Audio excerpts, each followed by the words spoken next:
Bethany Manctalo here. Welcome to our Millwall fan show with some new voices, but the same focus. Just everything Millwall. Enjoy!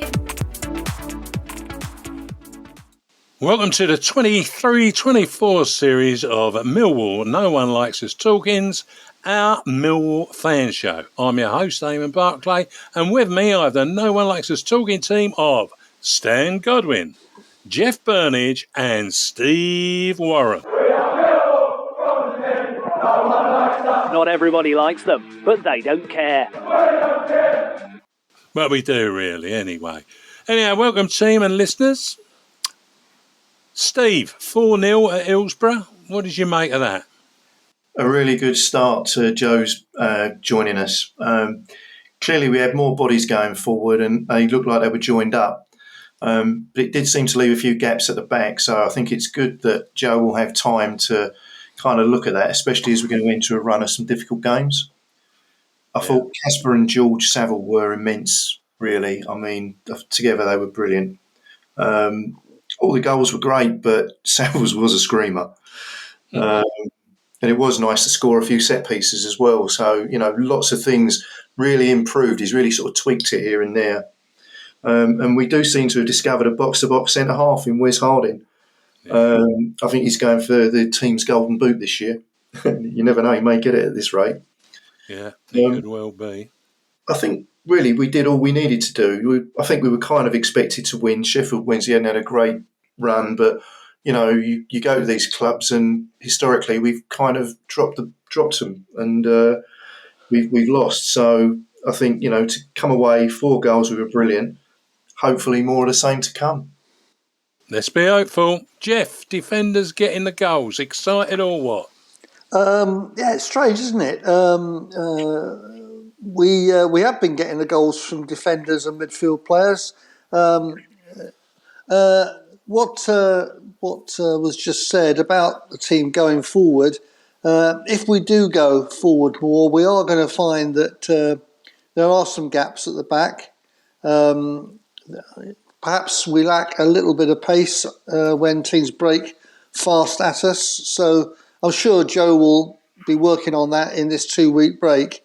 I am excited. I think that James Berylson has made a very sound appointment, one that we didn't expect, an imaginative one, and I can't wait for the Coventry game. Can't wait, because one thing winning at Hillsborough, giant club, Sheffield Wednesday, but it's our home form that Joe's got to fix.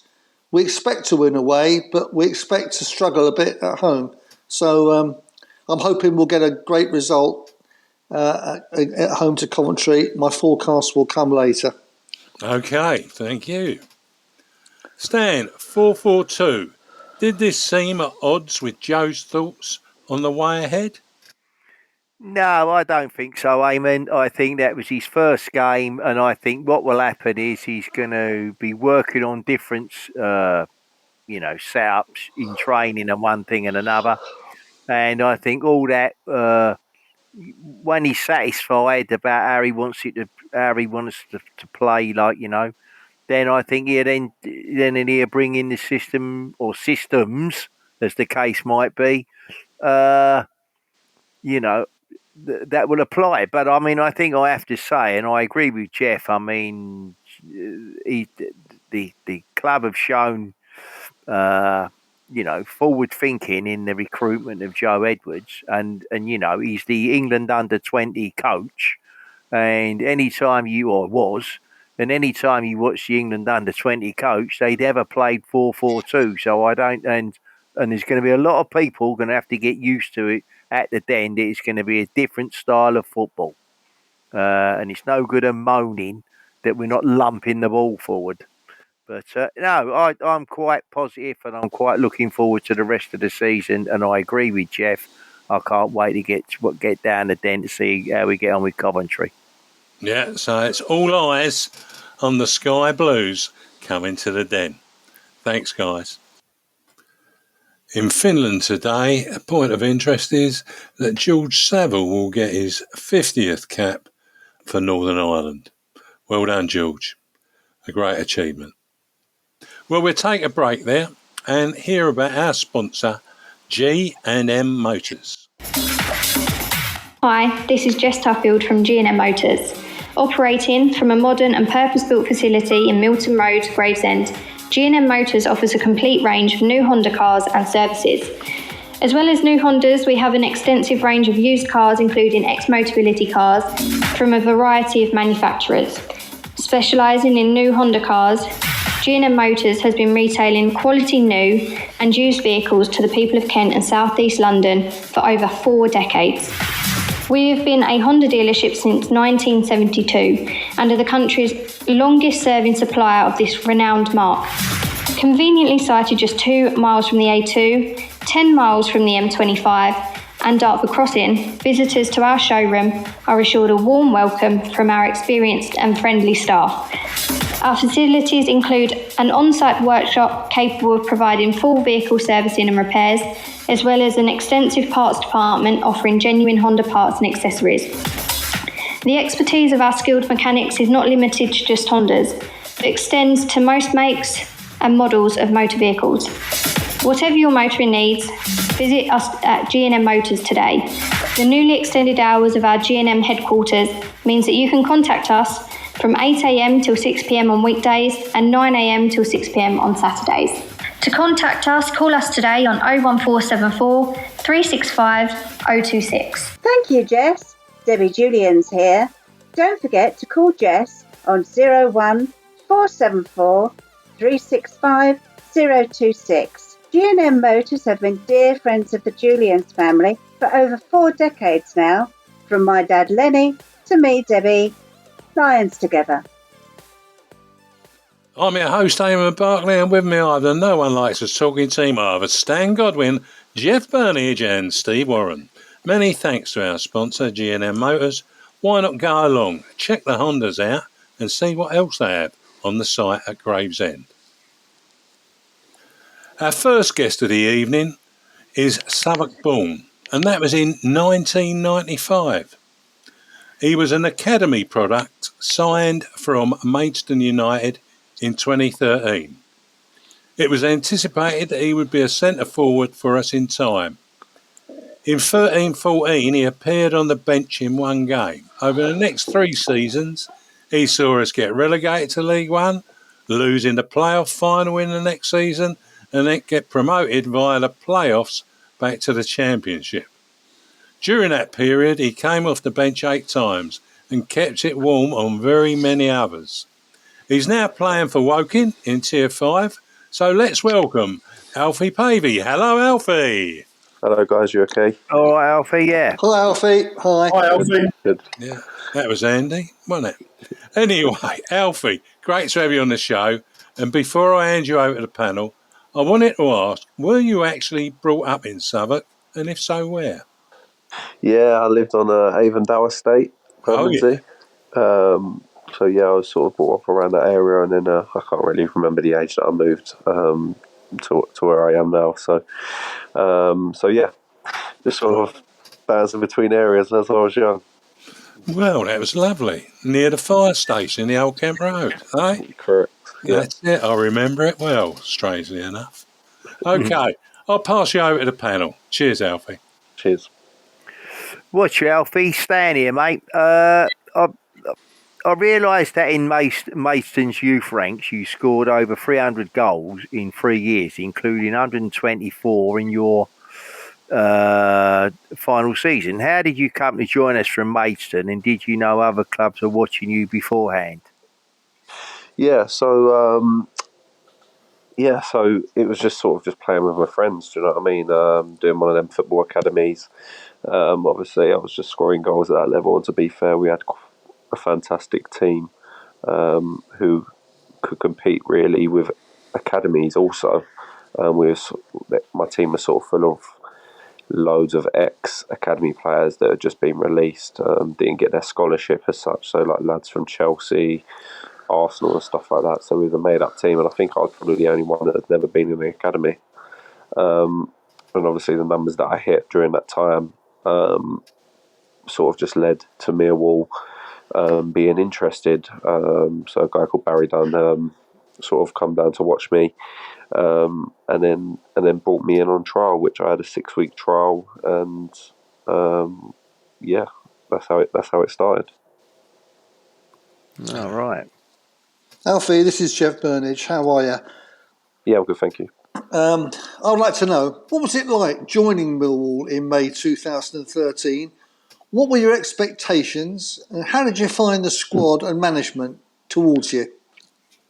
Yeah, so obviously being on trial for 6 weeks, I think it was Kenny Jackett in charge then, if I'm correct. It was obviously different for myself because obviously the standards, I was then doing like a training session, then a gym session, and another training session, and obviously my body was never used to that, and I was all sort of a kid that growing up, I never really liked discomfort. I was always just wanting to be in my comfort zone. So when Scott Fitzgerald obviously offered me a scholarship, I originally turned the scholarship down because like I just said, like I didn't like discomfort. I was just happy where I was. So they then pulled me in for another chat and was just like, look, you've got a great opportunity here, like see what happens with it as such. And I said, all right, let's give it a good go. So when I went in, I was obviously under Dave Livermore and Justin Skinner in the under 18s. And to be fair, I felt I held my own in the under 18s, and then I got an opportunity with the under 23s, which Neil Harris was manager of at the time. So I sort of started playing 23s games and doing well. But I think at that point, Kenny Jackett had left, and so Steve Omas obviously come in, and I think we had quite a good youth cup start to the youth cup as such, and I performed pretty well, and that's when I first sort of got entered into the first team and into the squad. I think it was like Middlesbrough at home or something. I was in the squad, and then obviously things didn't go to plan. But being around the squad and around the team, it was good. Do you know what I mean? It was a great experience for myself with the likes of like Carly Osborne, for example, throwing an old school name out there, who really took the kids under their wings and sort of appreciated them as such. So yeah, it was good. Brilliant. Hi, Alfie. Steve here. Hi, Steve. Hi, mate. Neil Harris was the interim manager in 2014. He called you up to the first team squad for the home fixture against Leicester City at the Den on the 1st of January 2014. Were you surprised, and what was it like coming out to face the fans at the Den and anticipating a start? Yeah, no, surprised, no, because I was sort of at that point sort of getting fed into the first team, so I knew that Neil had liked me, but obviously it was exciting, and it was just like, right, yeah, I've got an opportunity here, because what you need to remember is I come in late to everyone else, so for me it was like everyone's miles ahead of me, and I'm getting the first taste before everyone else. So you look at the likes of Sid, for example, who had been there as a kid. Why have I been picked to be in the squad with Fred, for example, over somebody like Sid? So I must have been doing something right at the time, and they must have liked what they see. So yeah, New Year's Day, it was good, and I can't really remember. I just remember sitting on a bench, to be honest with you, and warming up. So, but it was a fantastic experience for me, and it was a real proud moment to be involved. Must have been a great feeling. Oh yeah, definitely it was. It was. Alfie, the 14-15 season saw you go on loan at Barnet, and also what I expect was a highlight, but only short-lived one, was your debut performance late on at Wolves in the last game of the season. How do you remember both those experiences? Yeah, so I think I was, I can't even remember how old I was. What's that? 7. So yeah, I was 17 at the time, probably turning 18, and to get my first loan move, I was excited. I think it was a great experience for myself, and I think that's what the club really wanted me to do, is get that early experience to hopefully then kick on later on with Millwall. Going in under a manager of Martin Allen was a fantastic, strange experience, but as a kid I think I learned a lot there. at the time, in terms of just the way you're fighting for 3 points every single Saturday. Do you know what I mean? And I wasn't doing that. I was just playing 23 football, and it wasn't like dependent. Do you get what I mean? So going in with characters like Graham Stack and people like that, like it was a very good experience for myself, and one that opened my eyes to the footballing world. Although the loan move didn't go how I wanted it to, because I think I got sent back after 3 or 4 games. It was a good experience. I had to learn mentally, really, and be quite thick-skinned to be around them sort of characters. And I think it done me a world of good for this day, because I still get the stick from the Barnet fans now. Obviously, I've had 2 spells there, and I think I'm probably the most hated player that's ever played for them. So it's all fun and games. What about that game at Wolves? Yeah, so the game at Wolves, obviously, I wasn't coming on. But obviously, poor Jamie Philpott done his ACL, and I got the opportunity to come on. And listen, at the end of the day, sometimes you need that luck in football. And I got my debut that day. Obviously, me and Ben was on the touchline, and he was coming on, which he had to then sit down, and I had to go on over him. And we still laugh about it to this day. Whenever it gets brought up, because look what he went on to do and look what I went on to do for the football club. It's 2 completely different things, isn't it? So fantastic experience, overwhelming, taking in a crowd of 30, 40,000, whatever it is down there. It's very, very, very exciting. Oh, so you were talking about Ben Thompson when you said Ben there. Interesting. We were a yo-yo club, weren't we, during the period that you were with us, and it culminated with you departing as we returned to the Championship and you joined Welling. But during that period you were with us, I noticed in 2016-17 you made as many as 4 more loan moves and made the bench for us on many more occasions than you actually got on to play. About 7 substitutions, I think, from the record. How did you feel your own development evolved over that time, which ultimately saw you depart from the Den?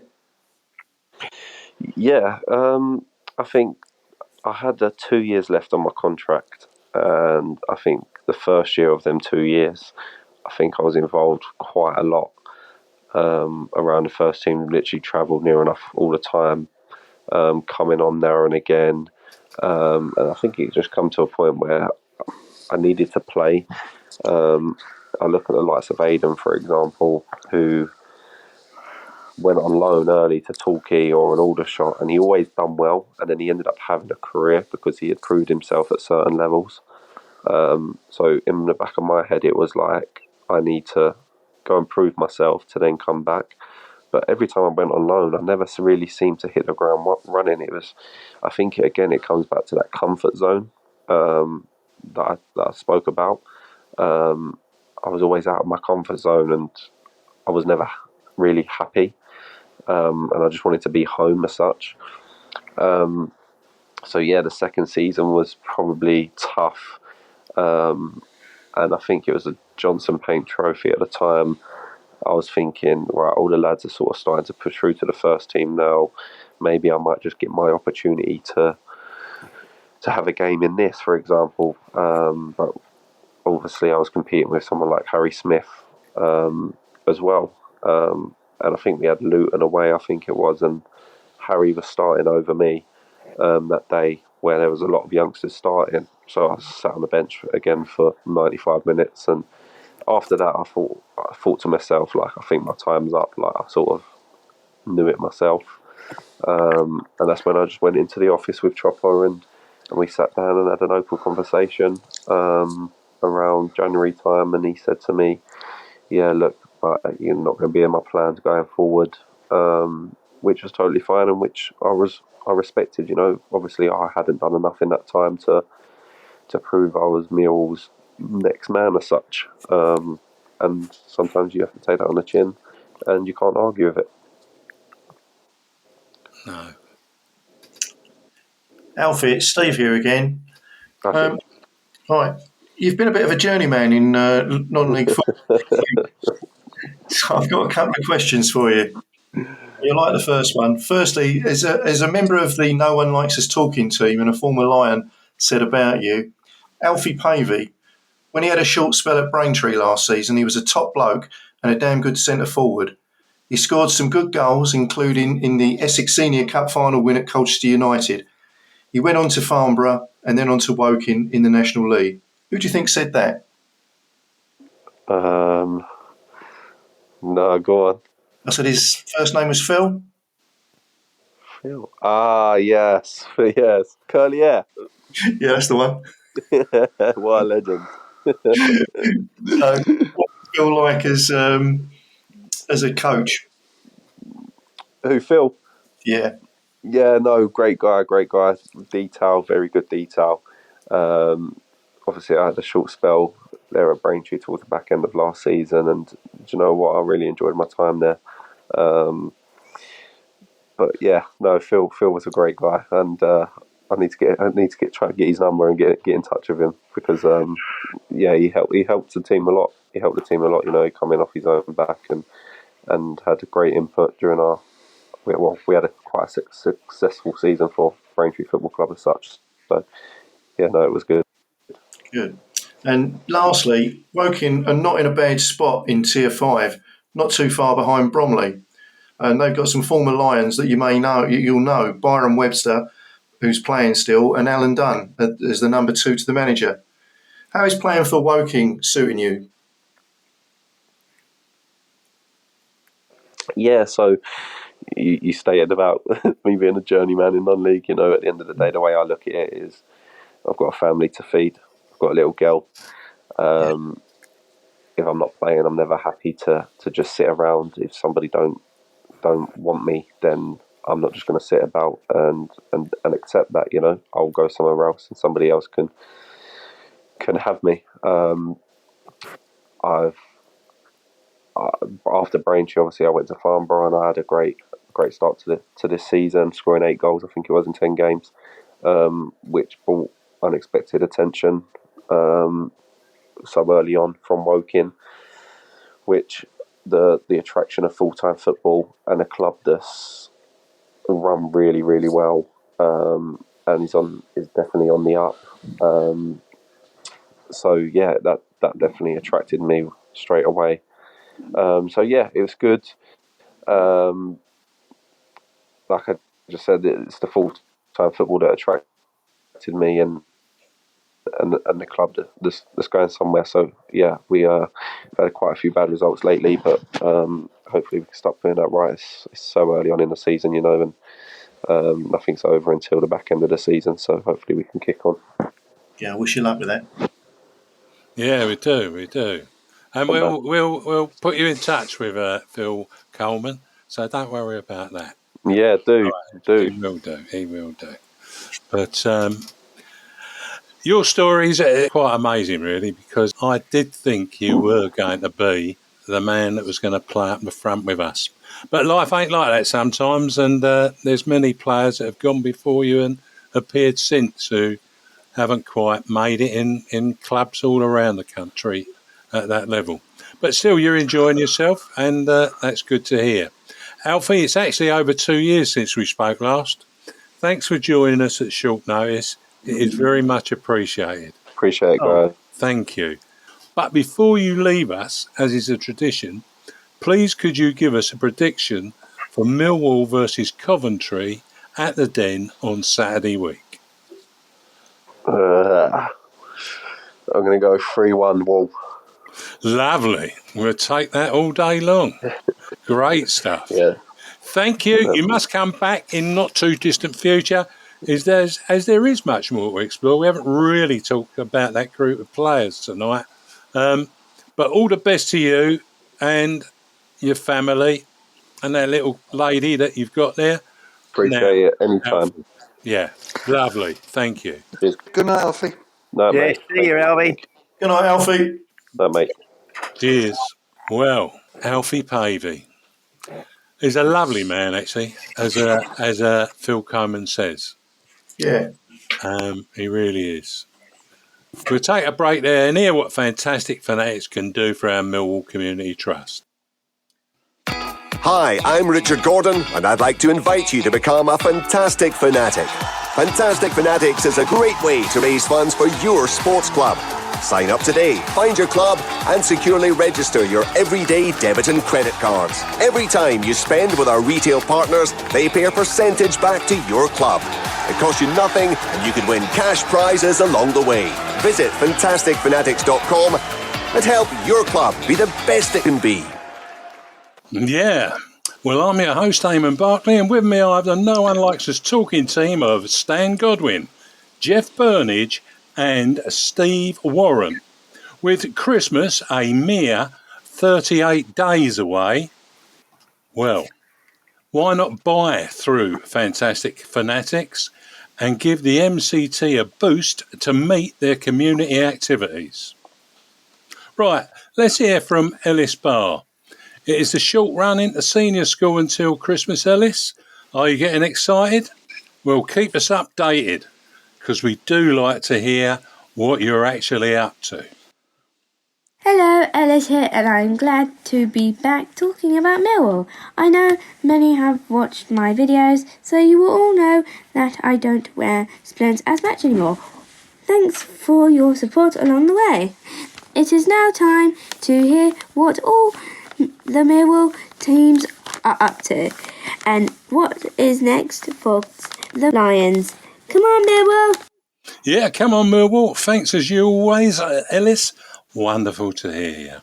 Anyhow, Paul Loading, Millwall Romans and Pride General Manager, let the cat out of the bag this week. Nonetheless, our congratulations go to Stonewall FC under the entered name of Stonewall Lions. Remember, there's Wall and Lions in there, so that's pretty good. In winning gold at the Triple G DL 2023 in Guadalajara, Mexico. 5 of the Millwall Romans players joined the squad to help them to their historic victory. It's a global challenge, that one. You can see them pictured with their gold medals on social media. Meanwhile, back in Blighty, Andy Dolan reported on Pride's match away to Barnstormers, and you can hear how gloomy Andy actually is. Yeah, we had a good 2-1 win, which was really hard fought. Proper battling team in the mud down in Barnes. So really satisfying to get the win. We went a goal down early on. Got just hit on the break with a long ball, and the striker had a one-on-one pretty suddenly, but then we rallied. We had one really good, the equaliser was a really good individual goal from a young lad who we've got started this year, AJ, who's 21, so risen up from the youth team. And the second goal actually came after a corner, ended up being worked back out, recycled, and the lad playing centre-back, David, just popped it into the top corner from 25 yards, just a big curling shot. So really nice way to win it. We held on to the end through a few attacking set pieces and long throws, and the Lights are very scrappy, but really pleased that we got the win. That's 3 wins on the bounce for the Pride team now. Great to see a really good result to start the Joe Edwards era as well for Millwall. Good to see 4 different goal scorers on the score sheet as well. Nice to see a big win in that orange kit as well, because that orange kit was a bit of a controversial choice with some of the guys here. They wanted white shorts, so it was truly like the Netherlands kit for Zian, but I'm pretty happy with it. I quite like a bit of a different kit for the away kit every other year, but good to have a nice memory to associate with it. Coventry will be a bit more of a test than Sheffield Wednesday, I reckon, but I think with that new manager bounce, positive feeling, Yeah, I'm going to predict Millwall 2-0 win in that game. I think they don't concede a lot. They've got a tight goal difference, but I think, with home advantage, I'm confident for Millwall for that one. Well, we'll take that 2-0 victory all day long, Andy. And do cheer up. I know they all went off to Mexico, but hey, someone's got to do it, haven't they? Well, Millwall Pride in League 2 in the London Unity League and in second place. It's looking good for them this season. They've really picked up some good players, I think, in the close season. So we can look forward to that. Anyone want to pick up on anything from the Romans or Pride? No, it's just it's pleasing to hear that they got that win. I know that ground over at Barnes, it can get a bit muddy, so it sounds like a good win. It is. I think it is a great win. Well, seeing as we heard from you, Jeff, I think we ought to say Jeff Burnige fired a report for Maritime Radio following the Millwall Lionesses game away to Denham United in the Women's FA Cup on Sunday. And here is what Jeff had to say. Space Cowboy on Maritime Radio. Well, Millwall Lionesses headed to Denham United for Sunday's Women's FA Cup tie. Both teams look to extend their impressive unbeaten runs. Let's hear whose run was extended from Jeff Burnige, who was watching. This is Jeff Burnige reporting on Millwall Lionesses. I saw Millwall scrape through this typical banana skin of an FA Women's Cup tie with a feisty 3-2 victory over at Denham United. The informed Lionesses were given a real fright in this game, with Denham's direct and physical style much better suited to the bobbly and long grass pitch. And they in fact fell behind in the very first minute when Neem Cashin put Denham ahead with a great header from a clumsily conceded corner kick.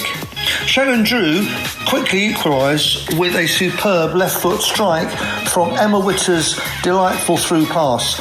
But the Lionesses persisted with this risky policy of trying to play from the back under great pressure from the physical opponents, from the difficult pitch, and not least from a very boisterous and large home crowd. Denham regained the lead as a result of this pressure through Joe Torr, and it was only the 54th minute before Shannon Drew was able to equalise again, this time with a right foot shot following a solo run in from the left. The Denham keeper then on 61 minutes was unfortunately responsible for the winning goal when she conceded an own goal from a pass back. But even then it was necessary for Millwall keeper Chrissy Wiggins to show her experience to retain the lead. After 12 minutes, a stoppage time at the end of the game, which was becoming more and more fractious, in the end, Denham lost their heads and conceded 2 red cards in the very final minute. Manager Alex Russell was very relieved to get through this tie, and I spoke to him immediately after the game. Alex, really difficult place to come. We've played here before. What were your thoughts? Yeah, completely agree. I mean, the atmosphere, FA Cup tie, magic of the cup, there's a lot of fans here in attendance and they made it a very hostile place to come.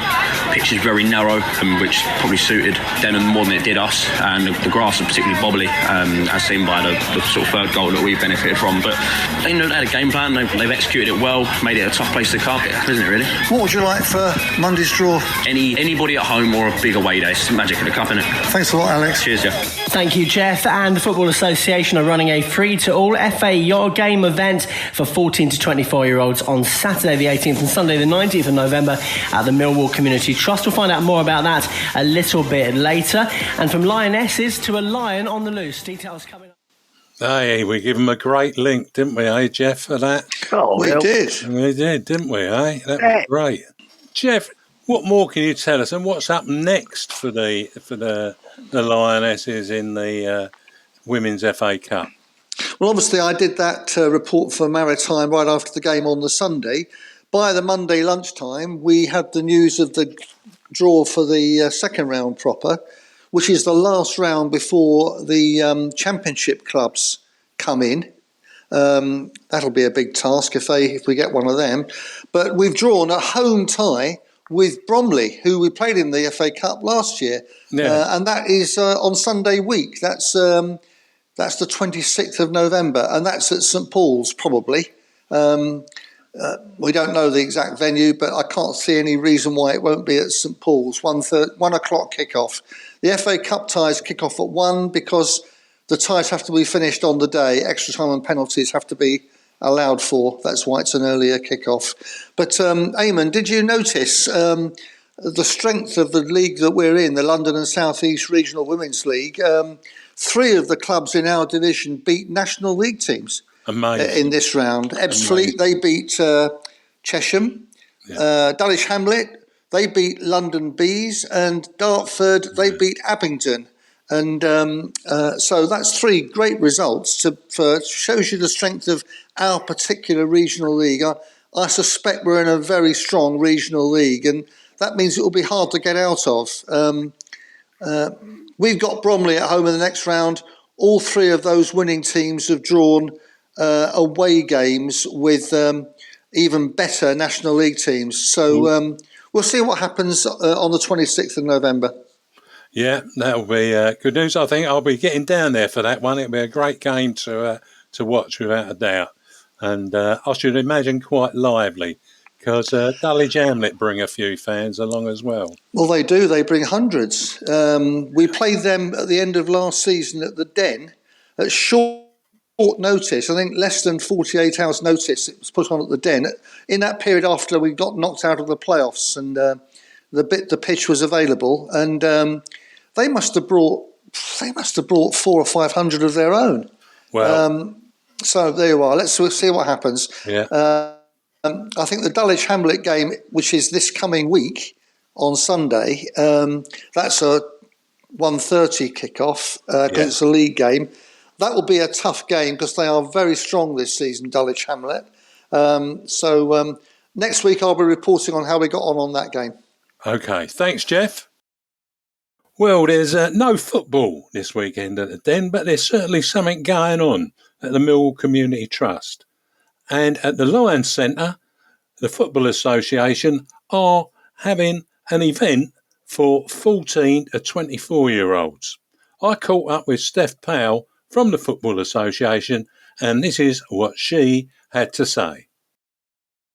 If you are aged 14 to 24 years old, you can come along to the FA Your Game, a free 2-day event at the Lions Centre, and you will learn about the different roles and opportunities in football outside of just playing the game.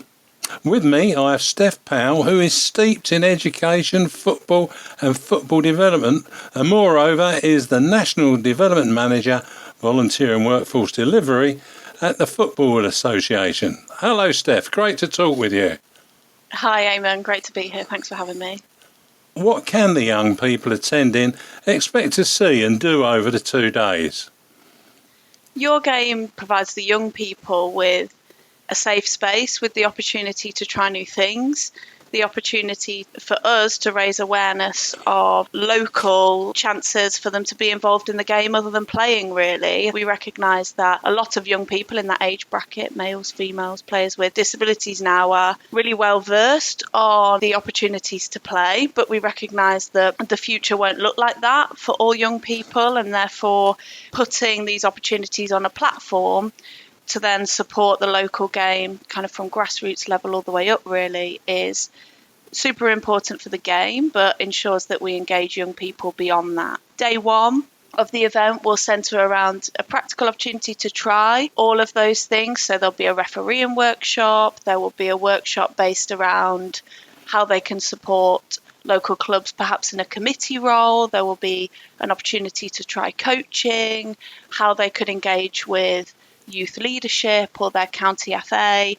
Day 2 is a chance to really narrow down what it is they enjoyed from day 1 and form an action plan as to what they want to focus on moving forward. So that tends to be young people saying, I really want to play, get as high as I can, but I've really enjoyed something from day 1 and therefore I'm going to try and pursue that alongside that. Yeah, ultimately it's a great network of young local people from organisations locally that are there to support a whole host of people with different aspirations really.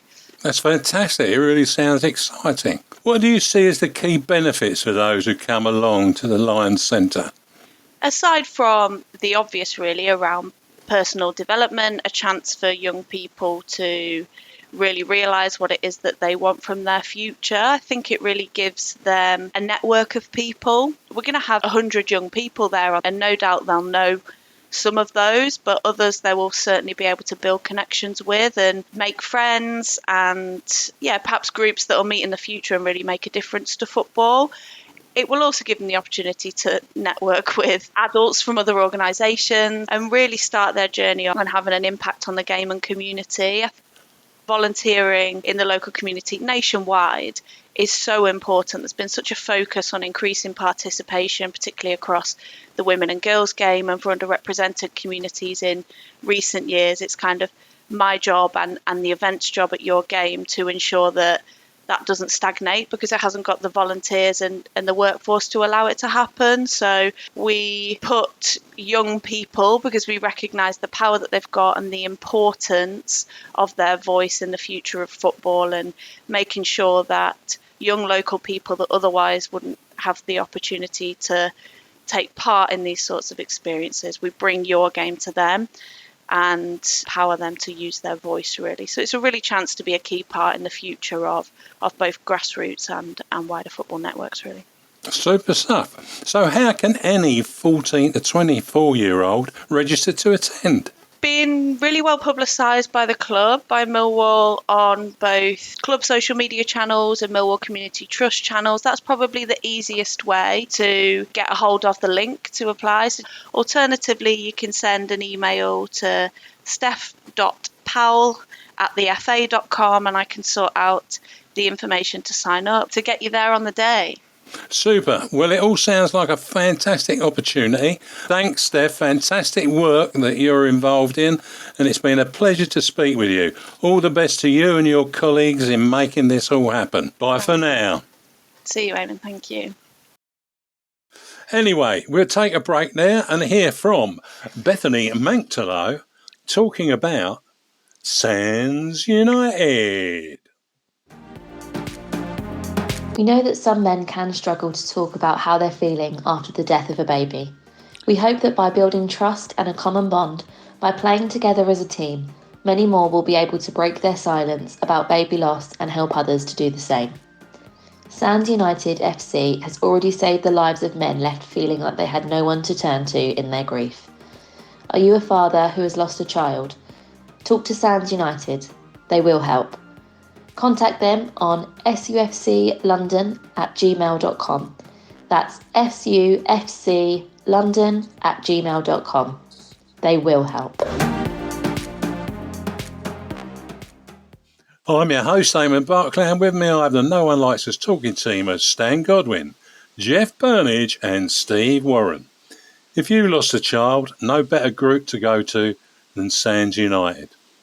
Our second guest tonight is a Millwall fan, man and boy. He hails from New Cross and is a former London firefighter.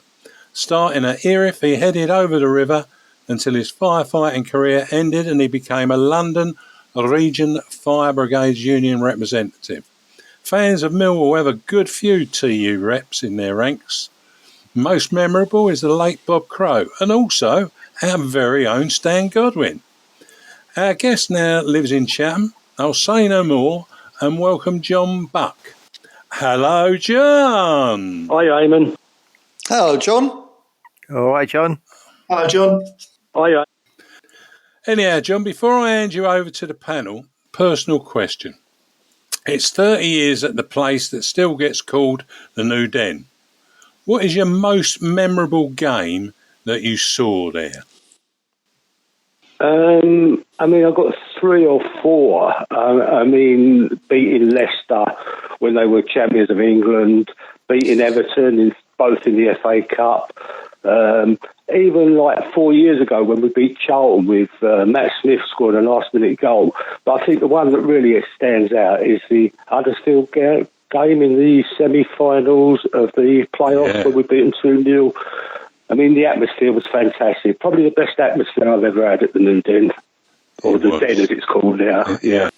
What a day that was. What a day. It was, yeah. Yeah. Memories are made of things like that. Okay. I'll pass you on to the panel. Oh, hello, brother. How are you? Stan here. Was becoming a Millwall fan an option, or was it your destiny? It was definitely my destiny. I mean, when I was growing up in New Cross, the house we lived in, it was a 2-minute walk from the old den, probably less than 2 minutes. Monson Road Primary School, right next door to the old den. First time I went, I was about 5 or 6. I went with my dad and granddad, and by the time I was 8 or 9, I was going on my own or with my mates. Going to the den was no different to walking to school. It was the same distance. The school was right next to the den, and the den was right next to the school. So really, yeah, I was destined to be a Millwall supporter. Hello, John, it's Jeff here. I must say I agree with your answer about the best atmosphere. That Huddersfield game, that night game, that was the best so far, I think, at the New Den. Meanwhile, what do you think about our new head coach, Joe Edwards? What does he need to do to at least ensure Championship football for next season? Yeah, I watched the game on Saturday against Sheffield Wednesday, and we seemed a completely different team. If he can keep installing the confidence, the team had complete different confidence. That it was just playing for each other more, and I think if he can keep installing that, we've got no problem with relegation. I think probably in the January transfer window, he needs to buy 2, probably 3 defenders. Cooper and Hutchinson, they're both getting old now. I don't know what they'll be like next season, and towards the end of this season. But yeah, I think it's probably one of the strongest squads I've seen at Millwall for years. And as I say, they've started playing for each other. They've got the confidence under Joe Edwards, and I think, as I say, if he keeps installing that, we'll be far away from relegation. Hello, John. Steve here.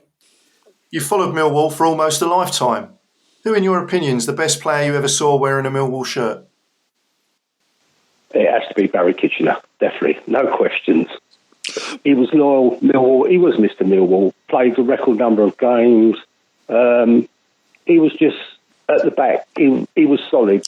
And he played for Millwall. He was offered transfers to other teams and turned them down. I think, yeah, Mr. Millwall. Yeah, not a bad shout. Yeah, it's not at all. John, thanks for joining us. But before you go, how about a prediction for our home game against Coventry City, which is Saturday week? 2-0 to Millwall. I think Bradshaw is due a goal. Probably get both of them. Bradshaw 2 goals. Well, I'll go with that. That's a second one, giving us a 2-0 victory. Let's be hopeful. Good to talk with you. We'll watch out how the Lions go, and perhaps in 12 months' time, you can come back and tell us about how things have gone in the first season. Yeah, Joe love Edwards. to. Love all to. right. Yeah. It'll be good. Okay, then, lovely. Great Cheers, to speak. mate. Thank And you so you. much. Take care. Bye. Speak to you soon. Bye. Bye. Bye, John. Bye, John. Bye, John. John Buck, part of the old Buck and Buck win double team. One was the officer in charge and the other one was the driver. I used to say, here comes Buck and Buck. You have to be careful what you were saying, though. Anyway, we'll take a break there and listen to Bethany talking about clean feed. Eventually, anyway. Bethany Manxello here. Clean Feed by Ted Robinson. Hold up. We're talking about an online recording platform. Okay. Our Ted Robinson sponsors our online clean feed recording platform. What were you thinking of? Well, it sounded like a Parfum d'Homme Intense. Really? Behave. Just go online and see who else uses clean feed. It's a great bit of kit at a great price. It certainly is. I'm your host, Eamonn Barclay, and with me I have the No One Likes Us Talking team of Stan Godwin, Jeff Burnige and Steve Warren. Clean Feed is a great piece of AI kit. Well, we are all looking forward to the next game at home to Coventry. But in the meantime, there are a few matters of interest for Millwall fans and those who have an interest in football. Tickets are flying off the shelf for Millwall Football Club's 2023 Junior Lions Christmas Party. Will take place on Sunday the 10th of December between 1:30 and 4:30 p.m. at the Den. Partygoers will be able to enjoy a disco, face painting and an auction and much more. Junior Lions will also be treated to an early present from Father Christmas himself in his magical grotto. Throughout the afternoon, Junior Lions will get a chance to meet their heroes as Millwall's first team squad will be making an appearance. Be quick to pick your tickets, which are on sale now, priced at £8 adults, £6 juniors, to 2023/24 Junior Lions members and season ticket holders, plus their guests. Tickets are limited, so book early to avoid disappointment. Good night. And that's the day after the Cardiff away game. It's always a better party if we've won the day before, I've found. Next week, the show will be back with Bethany hosting the Thorn Between Three Roses show with Ted, Patricia and Debbie, along with a couple of guests.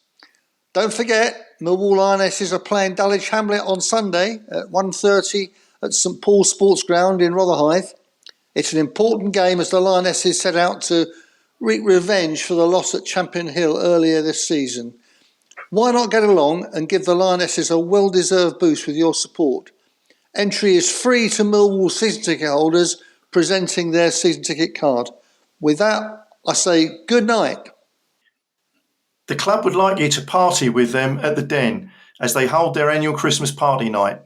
Join your friends and family on Friday the 8th of December in the rejuvenated Aries Bar from 7 p.m. till midnight. Enjoy a buffet and DJ, all for just £20 a person. Tickets for this event need to be purchased in advance. Over 18s only. Good night. Well, don't forget you'll be able to listen to the No One Likes Us talking team bring reports from our games, both home and away, for both the Lions and Lionesses, and also updates on Millwall Community Trust matters too, on Maritime Radio, broadcasting on 96.5 FM. Additionally, you can find us on Instagram, Facebook and Twitter, social media sites and all popular podcast sites. That's it from me. Thanks, Stan. Thanks, Jeff. And thanks, Steve. Good night. Good night, everyone. That's great. Good night. And thank you all for listening. Finally, let's not forget to keep it safe on the streets out there. Good night.